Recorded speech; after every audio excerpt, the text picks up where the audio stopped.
the government set up a thing called Agri Zero, which they've got a 50% share on in terms of the money they put in. And they've got Fonterra and, Synlait and virtually every major agricultural company involved. And the leaders of these companies have been talked to by various members of our group. And it's found that they do not have any understanding of the science. They think they're going to latch onto a silver bullet.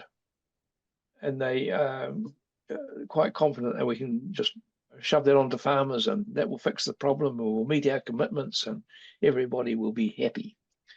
Well, I don't know how many of these people are farmers, but I used to farm deer, and deer used to have a copper pellet put down their throats once a year. And it was a very physically demanding job. Sometimes you could just slip it in and they wouldn't say, they just, hardly shake their head. Other times they're diving their head down, they're throwing it up, they're thrashing side to side, and getting it down their throats is very physically demanding. Now, I would like to see someone try and do 100 two-year-old steers, shove a metal rod down the back of their throat, because you don't get it past the tongue, they just spit it up again. So, unless we're going to have a lot more farmers lining up in hospital, putting boluses down their throat sounds nice, but it's not practical.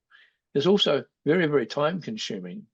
A cattle farmer, well, they might have 400 or 500 animals, doing them every 3 months is simply not practical, let alone the cost of it.